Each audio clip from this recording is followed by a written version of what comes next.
We have now Her Excellency, Honorable Mrs. Aishat Shian, Minister of Education of Maldives. Bismillahirrahmanirrahim. Mr. President, Madam Director General, Chairperson of the Executive Board, Excellencies, distinguished delegates, ladies and gentlemen. It is my pleasure to represent the beautiful islands of Maldives at the 38th session of the UNESCO General Conference.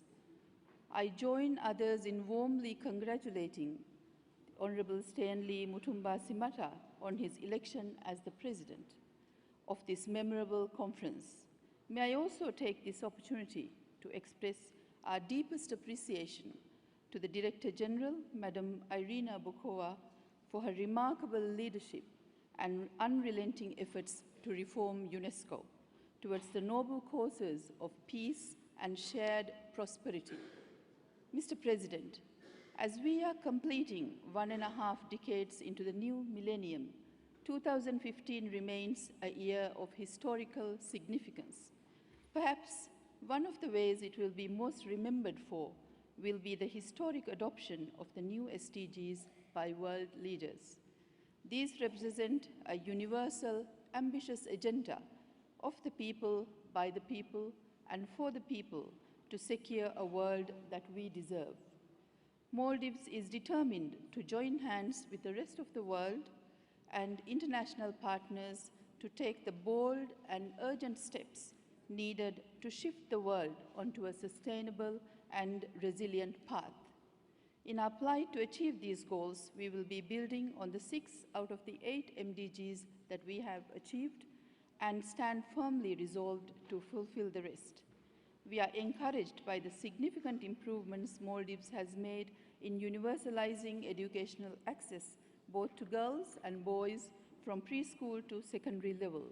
We stand firm in ensuring 12 years of free education through the government's No Child Left Behind policy beginning 2016.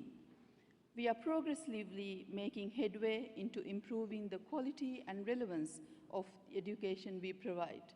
We have undergone a process of reforming our school curriculum to place greater emphasis on socio-economic relevant themes and issues, life skills, development of values and skills, ensuring the creation of responsible and productive citizens. The reforms upholds human rights, democracy, and justice. We all know that quality education can only be provided by quality teachers. As such, we have set higher standards for teachers early this year, and the training of teachers is given a high priority. Mr. President, investing in people, we believe, is the best way to promote human rights, best way to guarantee a brighter future for the generations to come, and best way to ensure that the democracy gains we have made are consolidated and further enhanced. That's why President Abdul Yamin Abdul Gayoom's government has embarked on a national development agenda that is based on the empowerment of the people, empowerment of youth, empowerment of children, and empowerment of women. President, Excellencies, ladies and gentlemen, for us in the Maldives, climate change is a security threat. Together with other small island development states, we have taken urgent action to keep the rise of global temperature below 1.5 degrees Celsius.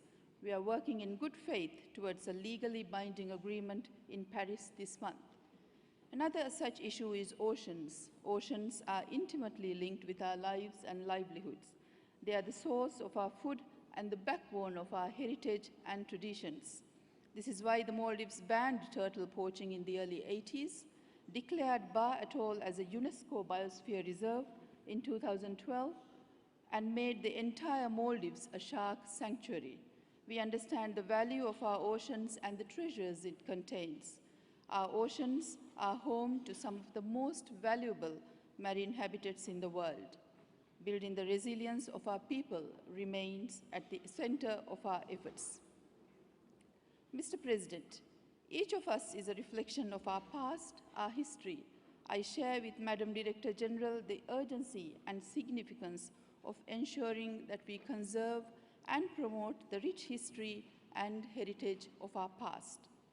Heritage in all its forms binds us closer as a nation and provides us with a shared vision for the participatory evolution of our nations and increases our appreciation of the diversity of nations and people leading to peace. Let me conclude by congratulating UNESCO on its 70th anniversary and reaffirm Maldives' commitment to the high ideals that UNESCO stands for and of creating a better world for all. Thank you all.